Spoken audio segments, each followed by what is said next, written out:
Mapagpalang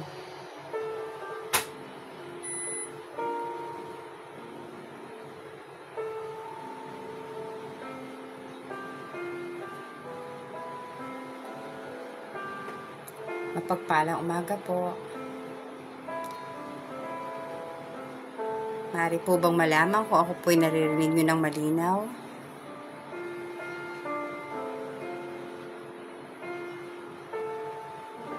Malinaw po ba? Kapatid na Francisco Lavinia, kapatid na Daniel, magandang umaga po. Magandang umaga po sa bawat isa.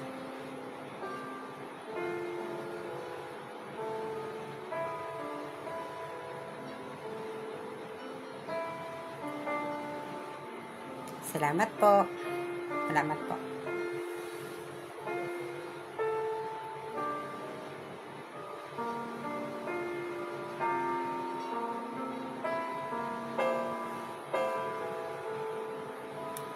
Salamat kapatid. Thank you po. Sige po, habang hinihintay natin ng ibang kapatid na samahan tayo sa umagang ito, ay maaari po rin natin i-hum yung background song. Has done for us, and now let the weak say I am strong. Let the poor say I am rich.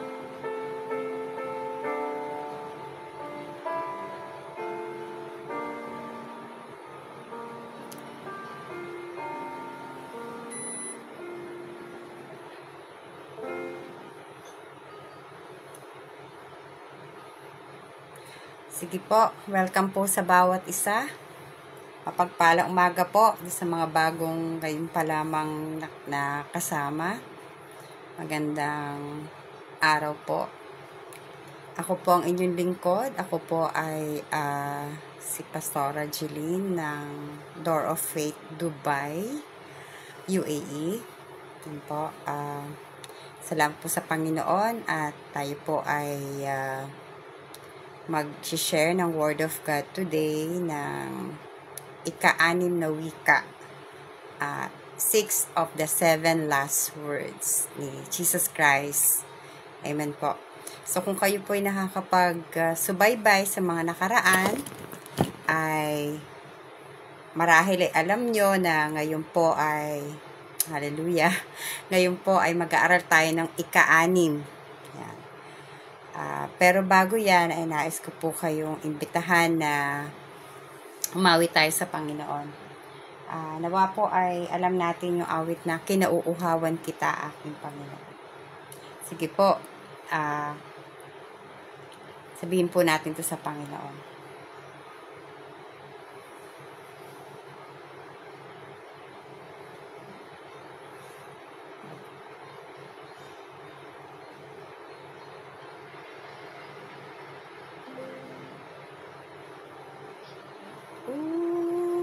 Uuhawan kita, aking Panginoon. Aking Panginoon. Yes, Lord. Hallelujah. Hanap ng kaluluwa ko'y ikaw.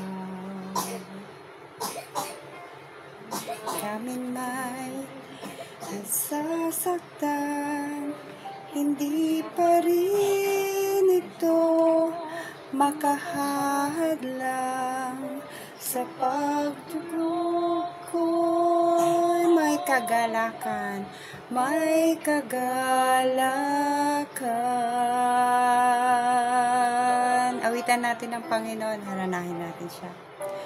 Wala akong ibang nais, kundi ang makita ka. Kalwalhatian mo'y maranasan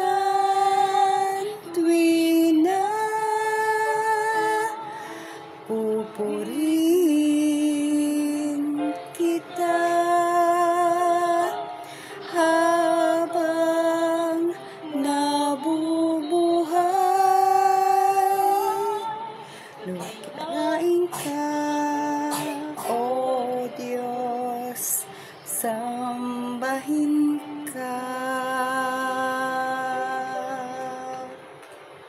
Hallelujah. Uuhawan kita. Hallelujah. Aking Panginoon,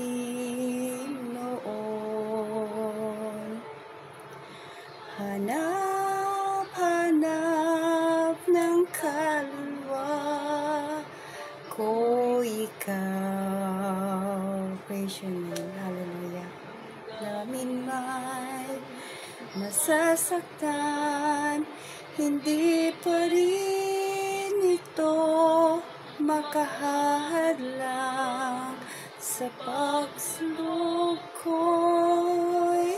Yes, Lord, may kagalakan.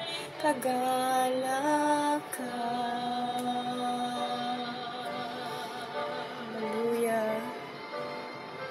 Wala na akong ibang nais, kundi ang makita ka.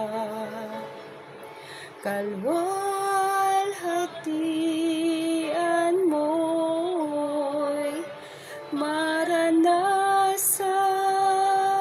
tuwing na pupurihin kita habang nabubuhay. Luwalhatiin ka, O Diyos, sambahin ka.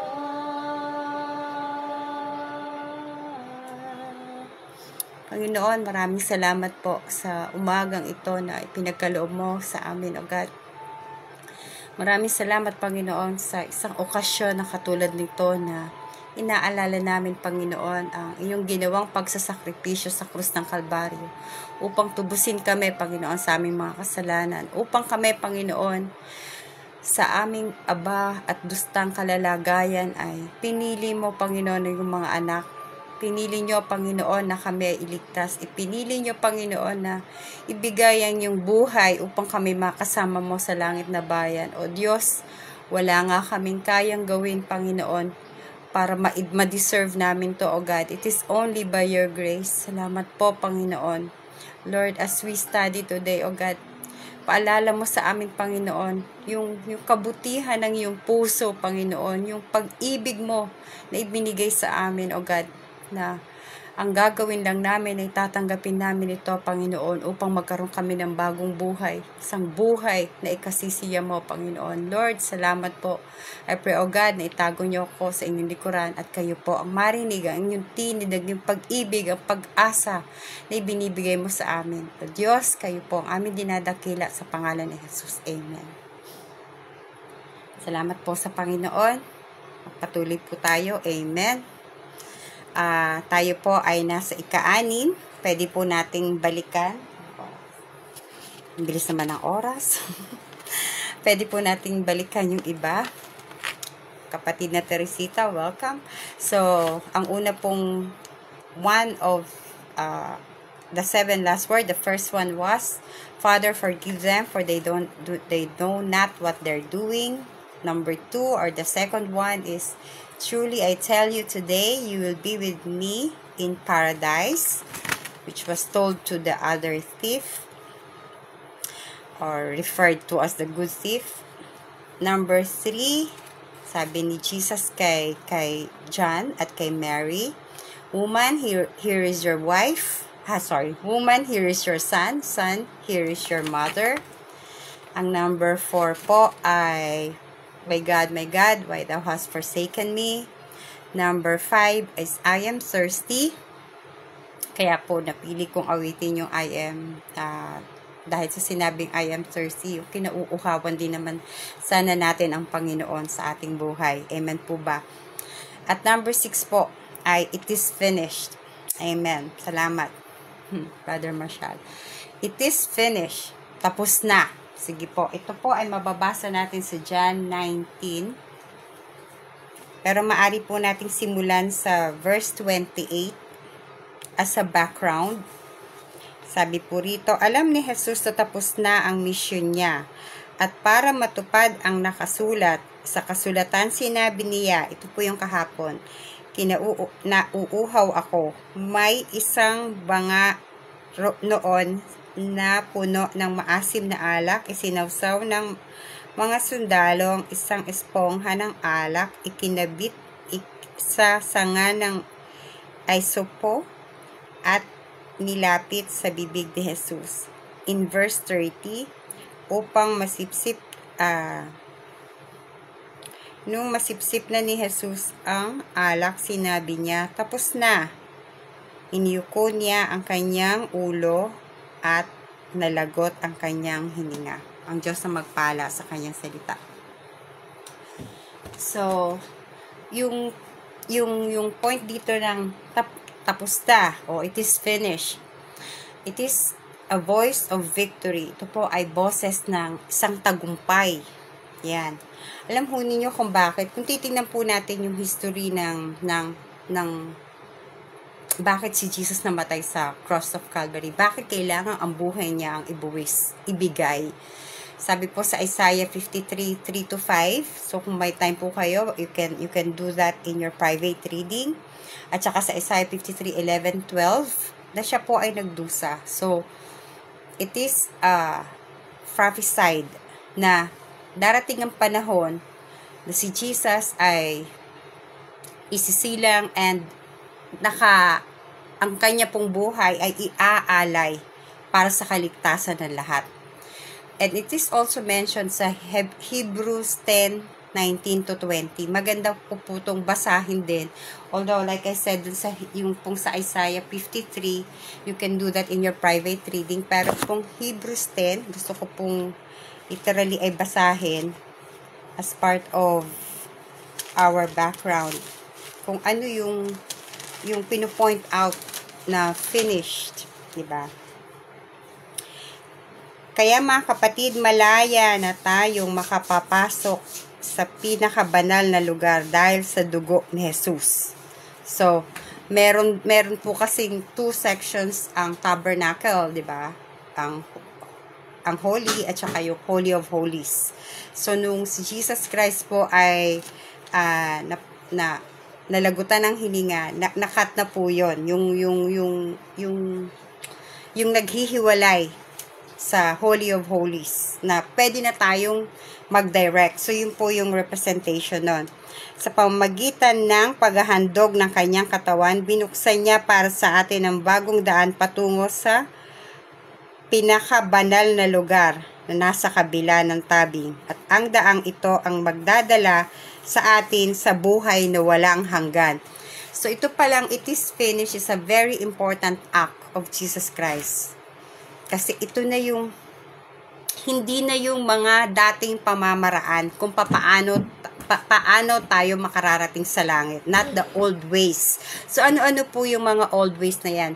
Meron po tayong isang, kung nadaanan dun sa unang mga pag-aaral natin, ay ito pong death of Jesus Christ, ay ito po ay kasabayan ng celebration ng Feast of the Passover. So, ano po yung Feast of the Passover?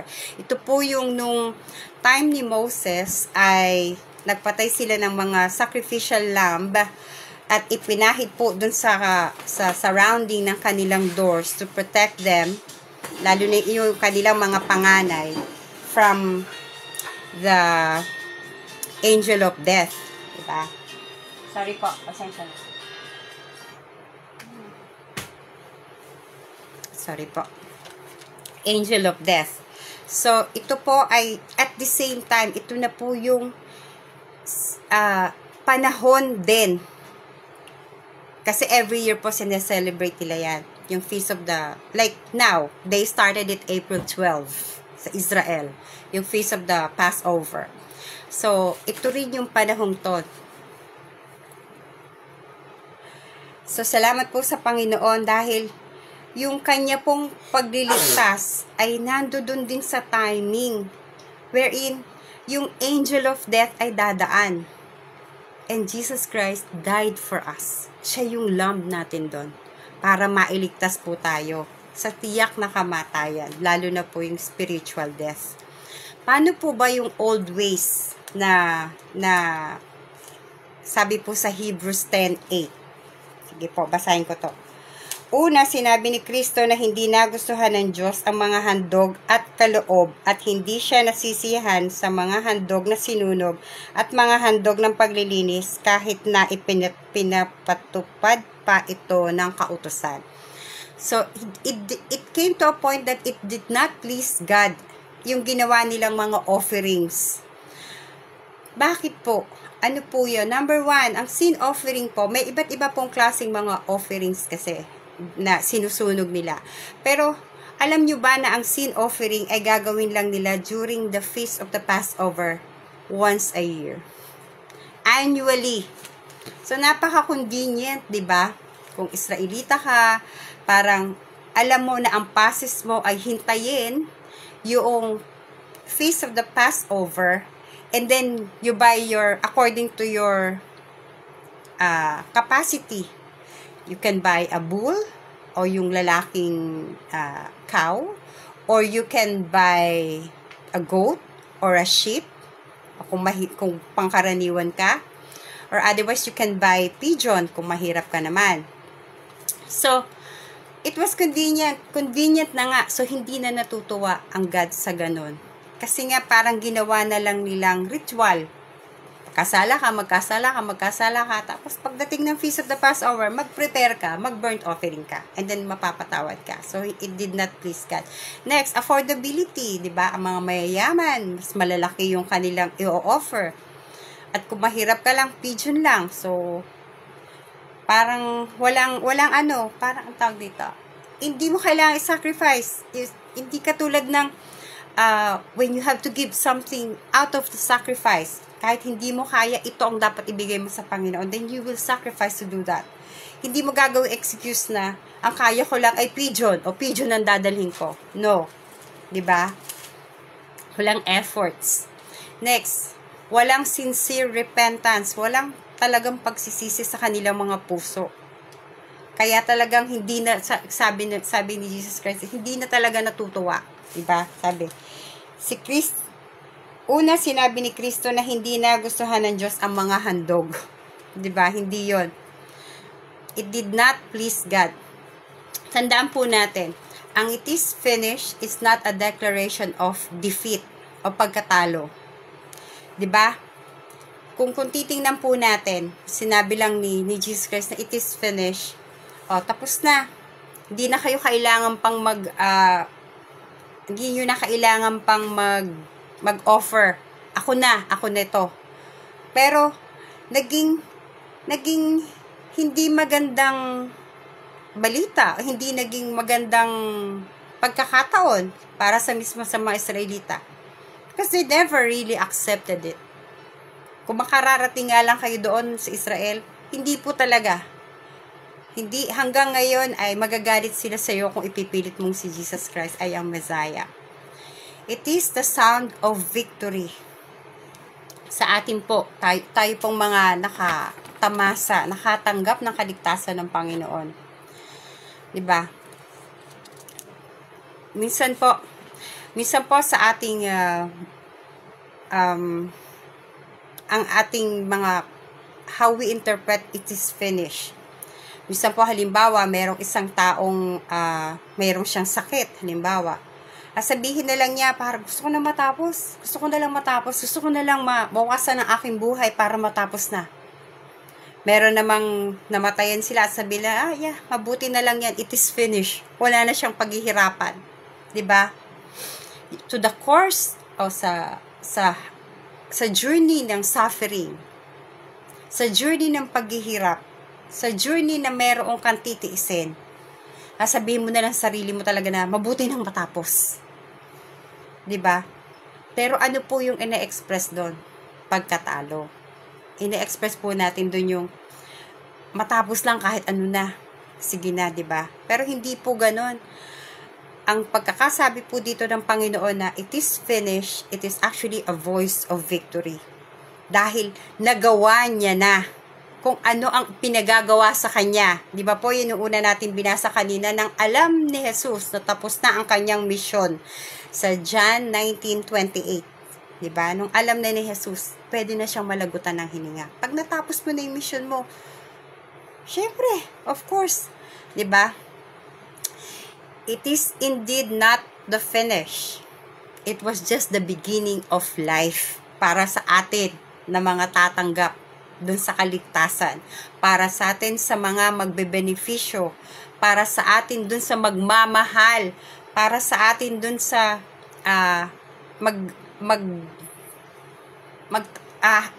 tatanggapin natin ang iniaalay ng Panginoon na kaligtasan. It is finished, but it is not, I am done. Yan. Or, hindi, tapos na yung ginawa ng Panginoon, hindi ibig sabihin naman noon ay, wala na akong pag-asa sa buhay, di ba? Ito po ay, lalo tayong nagkakaroon ng pag-asa sa Panginoon. Dahil sa sinabi niya, it is finished. How? Paano, pastora? Sabi nga, it is finished. When you lose your job, halimbawa, meron po tayong mga, tama po, sa bawat paghihirap, piliin po natin na ang kalooban ng Panginoon, tama. So, sasabihin mo sa sarili mo, wala na, ang dami ko na talagang problema, tapos na ako. You lost your job, yung pinagkakautangan mo, sinisingil ka na. Number 2, number 3, maaaring matanda ka na, katulad ko po. Ako po ay praying and thinking and finalizing that I will go home to the Philippines for good. Yan, sabi, tanda na ako, I want to retire. Yan. Lugi na yung negosyo mo. Wala na, I'm done. It is finished. O, asawa ko, yan, wala na akong pan-tuition. Wala na akong pambayad para sa mga anak ko. Naputol yung kuryente namin. Wala na akong kapasidad. I'm done. Pero, panghawakan po natin yung it is finished na sinabi ni Jesus Christ sa atin. Ano po ibig sabihin nun? Wala tayong pwedeng problemahin ngayon na hindi niya idinamay doon. Amen? Hallelujah. Hallelujah. Tama po yun. Bakit po? Sabi nga nung mga naririnig kong mga pastor 1,000 years from now. Halimbawa lang, hindi naman tayo buhay pa. Alam kong wala na tayong lahat nun. Kayong lahat na nakikinig at ako mismo. Wala na tayo doon. But 1,000 years from now, it is really indeed finished. Finished. 1,000 years from now, meron ba sa ating problema pa pambayad sa Meralco? 1,000 years from now, meron pa po bang mag-iisip sa atin ng wala na. Kung ano man yung mga problema natin, na-solve na yan ng Panginoon. It did not matter. Ano pa ba? Wala na yung halaga. Wala na yung kwenta. Tapos na yon. So, lahat ng negative natin, kasama na po yun. Negative feeling natin, sakit natin, di ba? Yung ating mga pagsi-self-pity, yung lahat ng ating guilt, kasama na po yun sa i-declare ni Jesus. It is finished. Kaya wag na po nating pagbulay-bulayin ng mga bagay na yan dahil yan po ay winakasan na ng ating Panginoon. Yes, Lord, salamat Panginoon. But we Christians would sometimes love, hindi lang po like, hindi lang po want. Masyado tayong nahuhumaling. Saan? Sa mga drama ng buhay natin. Kahit alam natin that Jesus already finished that at the cross of the Calvary. Anong gusto nating gawin? Gusto pa rin nating maging unhappy. Gusto pa rin nating magpadaya sa tukso ng kaaway. Nadadala tayo sa mga testings na inaalaw ng Lord sa atin. Diba? Testimonies. Nasisira yung mga testimonies natin dahil hindi tayo nakakapasa sa test. Pero, kung lang lagi nating bubulayin sa ating mga isip at puso, we meditate in our hearts day and night, Jesus said, it is finished. Malaking kaluwagan po yun sa dibdib at piliin po nating yun ang ating paniwalaan at yun po ang lagi nating ipasok sa ating isip. kailangan po nating sabihin sa Lord na it is finished and I believe and I rebuke every work of the devil na gustong dumaya sa akin at gustong nakawin yung mga pangako ng Panginoon sa aking puso. 'Di ba? Yung pong sabi po, facts, katunayan o tunay at saka truth. Between facts and truth.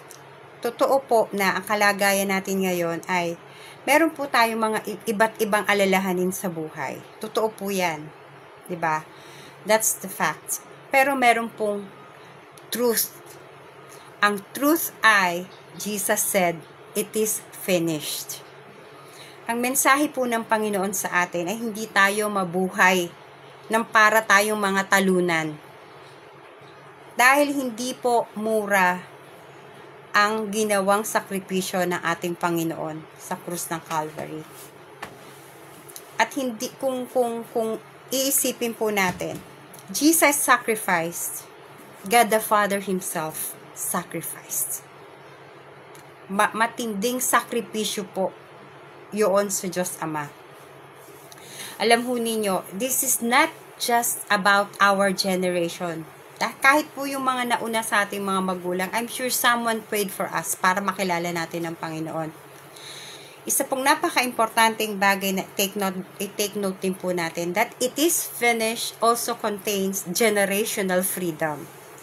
Pinalaya rin po ng Panginoon kung anuman ang mga pangit sa ating generation ngayon. Mga bisyo sa ating pamilya, halimbawa, meron pang mga addict sa alak, o merong mga drug addiction, merong sakit, diba? Generational din po ang sakit. Nanay mo, tatay mo, may diabetes. Ano sasabihin ng doktor sa'yo? Mag-ingat ka na sa asukal. Nalalapit ka sa diabetes. Generational po yun. High blood, ganun din. Idolatry. Ang buong pamilya nyo ay may matatangkad na idolo sa bahay. That's idolatry. And the generational freedom na ibinibigay ng it is finished is from you to your children and to your children's children. Napakahalaga po nito na ma-break natin yung curse. Ano po yung mga curses na yan? Like I said, even witchcraft, even poverty, even uneducation, yung walang yung po bang buong linya ng pamilya ay hindi nag-aaral o walang pahalaga sa pag-aaral, yan, di ba? O kaya naman yung mga lolo mo mahirap, kayo mahirap, mga anak mo magiging mahirap at magiging mahirap pa rin. Hingin po natin sa Panginoon na maputol yun. Maputol po yun. At tulungan tayo ng Panginoon na maging maayos at maging mabuti pa tayong testimony. Minsan nga po, sa totoo lang, even churches may mga generational issues. Nakikita mo na tumagal na lang ang church pero hindi pa rin maayos, di ba? Ang isang generation po ay equivalent na isang 20 to 30 years. So, limbawa, 50 years after, 2 generations na po yun. So, kung ang ating mga magulang hold on to that, it is finished, at kayo, ganun din po sa inyong panahon, naniniwala po ako na yung generational curse na dinadanas ng family ay magiging, you'll get the freedom. Palalayain tayo ng Panginoon.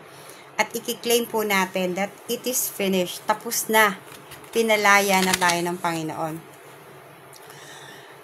Ang gagawin po ng kaaway, lalo na po tayo, kasi po tayo po ay mga spiritual beings, higit sa lahat. Hindi po tayo sa mga material na bagay. We care most talaga sa ating spiritual lives, di ba po? You can gain the whole world and loses your soul. What's the use daw, sabi ng Mark 16, di ba? Hindi kasi yun ang talagang mas mahalaga. Pero kapag ang ninanakaw sa atin ng kaaway ay ang spiritual lives ng ating kapamilya, ng ating kaibigan, Di ba po? Yun ang masakit.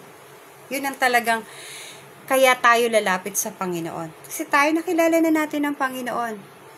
Alam mo na anuman mangyari sa atin. Alam na natin, si ating superstar, namatay siya like kanina lang, no? Sana lang ay natagpuan niya ang Panginoon. So there's no amount of money can save you, eh. Lahat tayo patungo doon. Pero, ang importante, yung sacrifice na ginawa ng ating Panginoon ay ma-introduce natin as many people we can. Na masabi natin sa kanila na ang kaligtasan ay ngayon.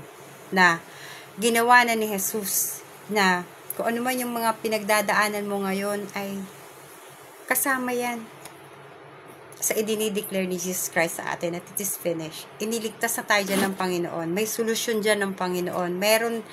Meron dyang kasagutan. Kung merong sakit, meron dyang kagalingan. Kung merong hindi paligtas, merong kaligtasan para sa mga tao na minamahal natin sa buhay. So we should learn as it is finished according to Jesus Christ. We should learn to bind the spirit of deception. Huwag po tayong papadala sa mga tukso ng kaaway. Let's release wisdom coming from the Holy Spirit. Let's release yung pong salvation in our family. Let's learn to throw, yung mga anxieties po natin, di ba? Hindi po yan, it is finished. Mga kapatid, kung ang ating kaisipan, sa bawat isipin lang natin na nag-aagaw ng ating kasiyahan sa paglilingkod sa Panginoon, ang isasagot nyo lang sa kaaway, Satan, it is finished. Tinapos na yan ng Panginoon. 1,000 years from now, none of them matter. Even 100 years from now, I'm sure. None of them matter. Hindi na yan mahalaga. Ang mahalaga sa ngayon ay magpapatuloy ako sa Panginoon. Ang mahalaga sa ngayon ay isi-share ko ang salita ng Diyos. Ang mahalaga sa ngayon ay i-acknowledge ko ang kabutihan ng Panginoon sa akin, sa aking mga anak, sa aking mga ka-churchmates, sa aking mga pastor, amen, sa mga head ng ating iglesia.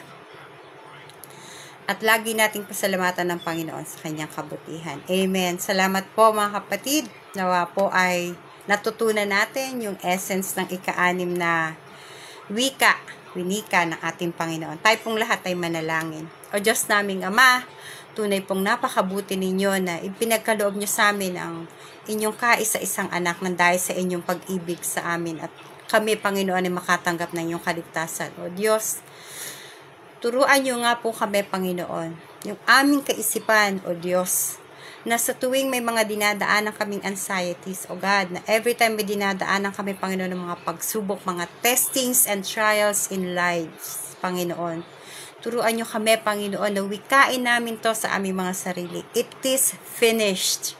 Wala kaming pagdadaanan, Panginoon, na hindi mo napagtagumpayan sa krus ng Kalbaryo. Lord, ito po, Panginoon, i-claim namin sa aming mga puso, O God. Palayain nyo rin kami, Panginoon. We claim and decree this time, O God, na maging mabuhay kami, Panginoon, na mga victorious Christians, Panginoon, na ang aming mga isa puso, O God, ay hindi naging madali yung sacrifice na yan sa iyo, Panginoon. That's why you are worthy of our praises. You are worthy of our honor. You are worthy, Panginoon, to give you all the glories, Panginoon. Sa inyo po ito lahat, O God. Salamat po sa inyong sakripisyo at kayo po, Panginoon, ay minamahal at kinauuhawan namin sa araw-araw. Lord, ingatan po ninyo ang mga kapatiran namin who will just leave and go to their works, Panginoon. Yung mga makikinig pa lang nito, Panginoon, ay mapagpala din. Lahat na ito'y dalangin namin sa matamis sa pangalan ng aming Panginoong Jesus. Amen. Amen. Salamat po mga kapatid. See you po ulit. God bless everyone.